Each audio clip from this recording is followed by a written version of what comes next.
Hi everyone, welcome back to Sandhya cafe. நம்ம சந்தியா கெஃபேயில் இன்றைக்கி நான் உங்களுக்கு செஞ்சு காமிக்க போகிற ரெசிபி நல்லா மொறுன்னு கலகலன்னு இருக்கக்கூடிய கோபி 65 வீட்லேயே எப்படி ஈஸியாக சிம்பிளாக பண்ணலாம் அப்படிங்கிறது தான் நான் உங்களுக்கு செஞ்சு காமிக்க போகிறேங்க. என்ன தான் நம்ம டிப்ஸை ஃபாலோ பண்ணாலும் இல்லை என்ன அளவுகள் நம்ம சரியாக போட்டாலும் இந்த ரோட்டு கடையில் கிடைக்கிற மாதிரி நமக்கு வர மாட்டேங்குது. இல்லைன்னா கல்யாண வீட்டில் நமக்கு வைப்பாங்க பார்த்தீங்களா, அந்த மாதிரி கலர்ஃபுல்லாக மொறுன்னு கிடைக்க மாட்டேங்குது அப்படின்னு ஃபீல் பண்ணுறவங்களா நீங்கள் இந்த 2 பொருளை வச்சு யூஸ் பண்ணி பாருங்கள். சூப்பராக இருக்கும். வீட்டில் அடிக்கடி அதை செய்ய சொல்லி உங்கள் வீட்டு ஆட்கள் உங்களை கேட்பாங்க. சரி வாங்க, விதவுட் டிலே அதை எப்படி செய்யலாம் அப்படிங்கிறத உங்களுக்கு நான் காமிச்சிடுறேன். ஃபர்ஸ்ட் இந்த காலிஃப்ளவரை தனித்தனி பூவாக நீங்கள் கட் பண்ணி வச்சுக்கோங்க. இப்போ இது எல்லாத்தையும் நம்ம சுடு தண்ணியில் ஊற வச்சு எடுக்க போகிறோங்க. காலிஃப்ளவர் முழுகிற அளவுக்கு தேவையான தண்ணியை நல்லா சூடு பண்ணி ஒரு பாத்திரத்தில் எடுத்து வச்சுக்கோங்க ஃப்ரெண்ட்ஸ். இப்போ அதில் ஒரு 1/2 டீஸ்பூன் போல் மஞ்சத்தூளும் ஒரு 1/2 டீஸ்பூன் போல் கல்லுப்பையும் சேர்த்து ஒரு தடவை நல்லா கலக்கி விட்டுருங்க. இப்போது அந்த தண்ணியில் ஆல்ரெடி கட் பண்ணி எடுத்து வச்சுருக்கிற காலிஃப்ளவரை போட்டு ஒரு தடவை நல்லா மிக்ஸ் பண்ணி விட்டுருங்க. மிக்ஸ் பண்ணி விட்டுட்டு ஒரு 2 நிமிஷத்துக்கு அதை தட்டை போட்டு மூடி வைங்க ஃப்ரெண்ட்ஸ். ஸோ அந்த பூவில் இருக்கிற பூச்சி புழுக்கள் அழுக்கு எல்லாமே வந்து அந்த தண்ணியோட வெளியே வந்துடும். 2 நிமிஷத்துக்கு அப்புறமா தண்ணியே இல்லாத அளவுக்கு காலிஃப்ளவரை நல்லா வடிகட்டி எடுத்து வச்சுக்கோங்க ஃப்ரெண்ட்ஸ். இப்போ ஒரு சின்ன சைஸு மிக்ஸி ஜார் எடுத்துக்கோங்க ஃப்ரெண்ட்ஸ். அதில் கரெக்டாக 1 கப்பு வர அளவுக்கு மைதா சேர்த்துக்கோங்க. 1/2 கப்பு போல் கார்ன்ஃப்ளவர் சேர்த்துக்கோங்க. 1/2 டேபிள் ஸ்பூன் போல் காஷ்மீரி மிளகாய் தூள் சேர்த்துக்கோங்க. இந்த காஷ்மீரி மிளகாய் தூள் தான் நமக்கு நல்ல ஒரு கலர் கொடுக்க போகுது. 1/2 டேபிள் ஸ்பூன் போல் கரம் மசாலா சேர்த்துக்கோங்க. ஒரு 1/4 டீஸ்பூன் போல் சிகப்பு மிளகாய் தூள். அதுக்கப்புறம் இந்த ரெசிபிக்கு தேவையான உப்பையும் இதிலே கலந்துக்கலாம். ஸோ இப்போ இந்த மசாலாவை எல்லாமே நம்ம மிக்சியில் வச்சு நல்ல பவுட்ரு ஃபார்மில் வர அளவுக்கு ஒன்றோட ஒன்று கலக்கிற அளவுக்கு நம்ம அரைச்சி எடுத்துக்க போகிறோங்க. அவ்வளோதான் friends, gobi 65 masala ready. So இந்த பவுடரை வச்சு தான் நம்ம நல்லா மொறுன்னு 65 செஞ்சு எடுக்க போகிறோம்.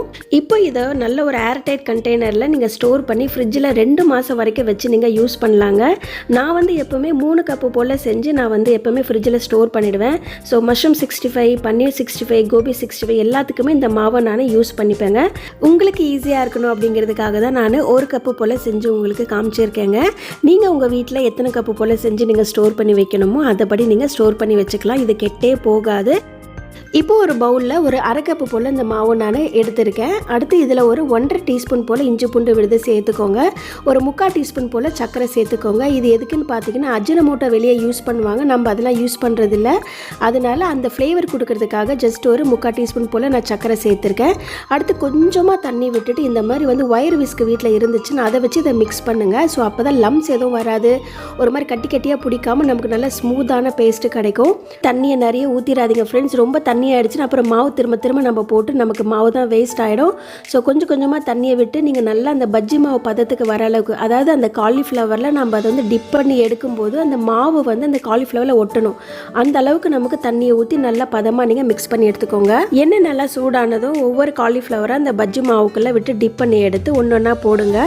கரெக்டாக ஒரு 30 நிமிஷத்துக்கு கரண்டியை வந்து வச்சு அதெல்லாம் எதுவும் மிக்ஸ் பண்ணி விடாதீங்க ஃப்ரெண்ட்ஸ். ஏன்னா அப்படி நீங்கள் வச்சுட்டிங்க அப்படின்னா அந்த காலிஃப்ளவரில் இருக்கிற மாவு எல்லாமே எண்ணெயில் வந்து உதிர ஆரம்பிச்சிடும். ஸோ ஒரு 30 செகண்ட் வெயிட் பண்ணுங்கள். அதுக்கப்புறமா கரண்டியை வச்சு ஒவ்வொரு பூவாக தனித்தனியாக உடச்சி விடுங்க. ஹோட்டலில் சேர்க்குற மாதிரி ஆர்டிஃபிஷியல் கலரோ இல்லை அஜினமோட்டோ எதுவுமே சேர்க்காம நம்ம வீட்டில் இருக்கிற மசாலாவை சேர்த்தாலே இந்த கலர் நமக்கு கிடச்சிருங்க. காலிஃப்ளவர் மேலே நல்லா மிதந்து வந்துருச்சு அப்படின்னா குக் ஆயிடுச்சுன்னு அர்த்தங்க. உடனே நீங்கள் அதை எடுத்து ஒரு டிஷ்யூ பேப்பரில் எடுத்து வச்சிடலாம். பாருங்கள், காலிஃப்ளவரில் நம்ம மிக்ஸ் பண்ணியிருக்க அந்த பவுடர் என்ன அழகாக கோட்டிங் ஆயிருக்கு அப்படின்னு சொல்லிட்டு.